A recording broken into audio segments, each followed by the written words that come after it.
예, 오늘 아침 하나님의 말씀은 잠언서 4장 1절에서 9절 말씀을 보겠습니다. 잠언서 4장 1절에서 9절 말씀입니다. 예, 오늘 아침에도 하나님의 말씀을 인해서 여러분들 삶 가운데서 하나님의 은혜가 충만하기를 간절히 바랍니다. 어, 여러분 이런 얘기 있죠. 젊은 청년이 뭔가 아주 잘하고 서로 어른들한테도 참 잘하고 또 일도 잘하고 이렇게 보면 좀 이제 나이가 들면 들수록 더 예쁘죠. 예, 예쁘죠. 그럴 때 꼭 우리가 질문하는 질문이 있습니다. 너의 부모는 누구냐? 너는 누구 아들이냐? 너는 누구 딸이냐? 예, 이런 질문을 우리가 하지 않습니까?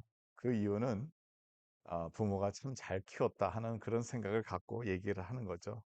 예, 그만큼 부모의 말을 잘 듣고 자란 자녀들은 사회에서나 어디서나 인정을 받게 되고 우리가 그 부모가 어떻게 키웠길래 저렇게 잘 컸을까 하는 이런 궁금한 마인드를 가질 수 있도록 우리가 이런 얘기를 우리가 서로 합니다.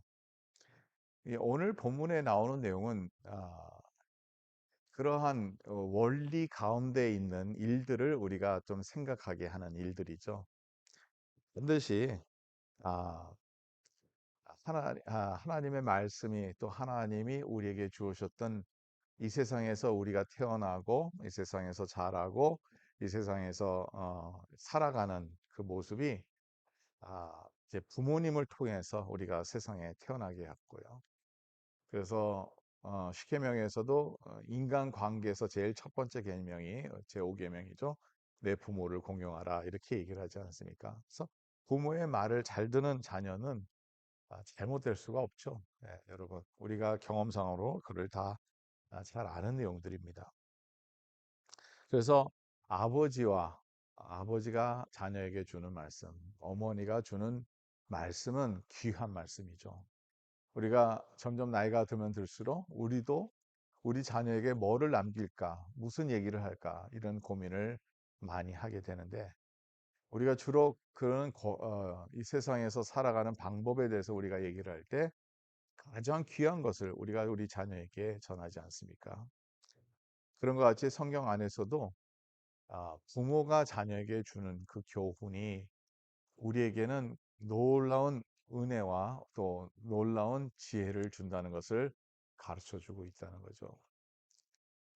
그래서 오늘 말씀에 보면 아들들아, 아비의 훈계를 들으며 명철을 얻기에 주의하라. 이렇게 얘기를 하고 있어요. 근데 이게 중요한 게 뭐냐면요. 자녀들이 들어야 돼요. 그렇죠?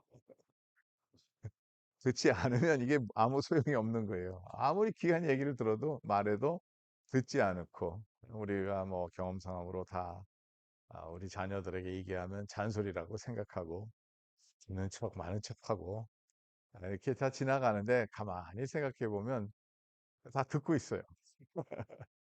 그러니까 나중에 결정적인 순간에는 그게 생각이 나는 거죠. 우리도 그러지 않습니까? 옛날에 어른들이 얘기했던 거, 옛날에 부모님들이 얘기했던 것이 그냥 스쳐 지나가지만 그게 다 입력이 돼 있어. 우리 안에 있기 때문에 어떠한 어려움을 겪을 때나 또 이 세상에서 지혜가 필요할 때 그 말씀 하나하나가 다 생각이 나는 것이죠. 그래서 이제 듣는 것이 상당히 중요하다는 거예요. 여러분, 들음은 너무 귀한 게 오늘 말씀에도 보세요. 아, 아들들아, 아비의 훈계를 들으며 명철을 얻기에 주의해라. 명철을 얻는 그 방법은 듣는 것에서부터 나온다는 거예요. 또 그뿐만 아니라 5절도 지혜를 얻으며 명철을 얻으라. 내 입의 말을 잊지 말며 어기지 말라. 예, 지혜를 얻으며 명철을 얻으며 지혜를 얻는 방법은 또 명철을 얻는 방법은 들음에서 나온다는 거죠. 잘 들었을 때 우리가 지혜를 얻을 수 있습니다. 하나님과 우리 관계도 마찬가지입니다. 하나님께서 늘 우리에게 좋은 것을 말씀하고 계셔요. 우리가 듣지 아니하니까 그게 문제예요. 들어도 대충대충 들으니까 그게 문제입니다. 우리가 잘 들으면 그 잘 들어서 그것을 내 것으로 만들고 소화시키고 그대로 우리가 살아가면 우리는 지혜 있는 삶을 살아가는 것이죠. 여러분 한번 생각해 보세요. 하나님의 말씀이 얼마나 많이 주어졌는가. 제가 한번 생각해 봤어요. 예전에 교회 생활 하다 보면 목사님 말씀이 매주마다 거의 그게 그거 같아요. 그리고 사실은 그래요. 그게 그거예요. 부모가 자녀에게 잔소리하는 것 또 얘기하는 거 그게 가만히 생각해 보면 그 얘기가 그 얘기예요. 맨날 똑같은 걸 반복하게 되는 거죠. 예. 그래서 목사님 말씀이나 하나님의 말씀을 읽어도 그게 그거 같아요. 여러분 내 얘기를 읽으면요. 그 말이 그 말 같아요. 그렇죠? 내 얘기뿐만 아닙니다. 조금 더 우리가 이렇게 표현할까요? 재밌다고 표현할까요? 마태복음을 읽어도 부분적으로는 누가 누구를 낳고 누가 누구를 낳고 이제 마태복음 1 장에 그렇게 나오잖아요. 그러면 계속 1장 넘게 동안 계속 누가 누구를 낳고 그 얘기로만 끝나요. 아 그냥 그 얘기가 그 얘기 같고 아 이제 잠언서 우리가 아침에 이렇게 묵상하지만 잠언서도 그렇고요. 시편도 그렇고요. 모든 성경이 반복적으로 나오는 내용들이 많습니다. 근데 가만히 제가 생각했어요. 만일 이때까지 제가 들었던 설교를 다 우리의 삶에서 내가 실천만 했었다면 나는 어떠한 크리스천의 모습일까? 이런 생각을 한번 해봤어요. 여러분들은 어떻을 거예요?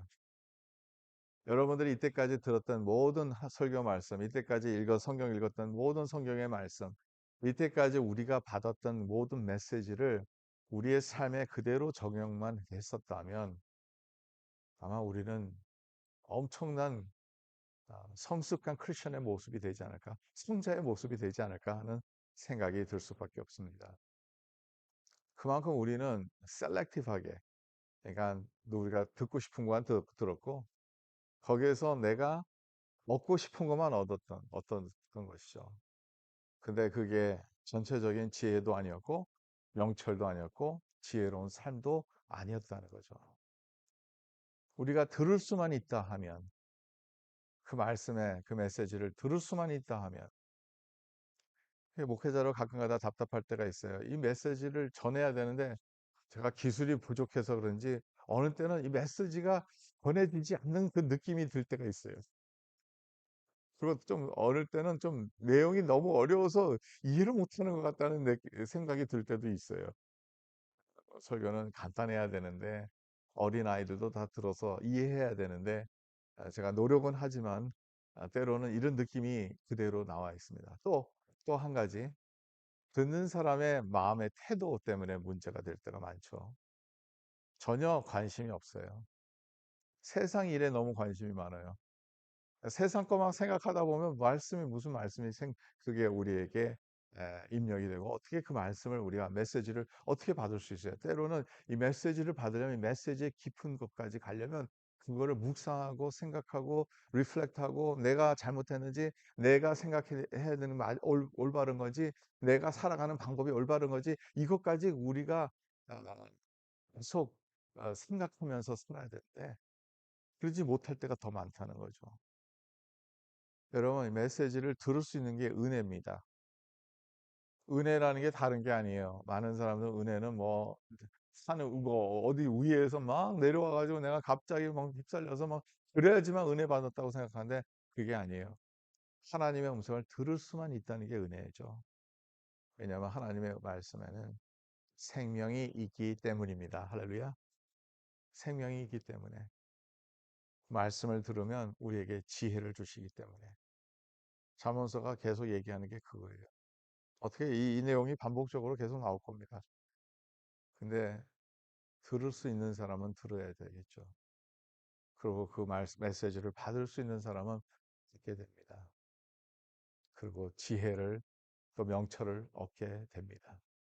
저 여러분들이 오늘도 우리 살아계신 부모를 통해서 귀한 교훈들도 이때까지 많이 받았지만 주님이 주시는 교훈, 주님이 주시는 지혜 이것을 받아서 그 지혜로운 삶을 살아 하나님께서 우리에게 주시는 놀라운 형통의 길을 누리는 저와 여러분들이 되시 간절히 바랍니다.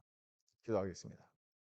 하나님 감사합니다. 오늘도 말씀을 주셔서 감사하고 이 말씀 안에서 우리가 지혜를 얻는 그러한 주의 백성들이 될 수 있도록 도와주시옵소서. 하나님 늘 주님이 말씀하실 때 우리가 지혜를 얻을 수 있도록 도와주시고 그 지혜 가운데서 저희들의 길을 평탄하게 하여 주시옵소서. 주님의 은혜가 우리를 떠나지 말고 늘 함께여 주시옵소서. 감사하며 모든 말씀 우리 주 예수 그리스도의 이름으로 기도드리옵나이다. 아멘.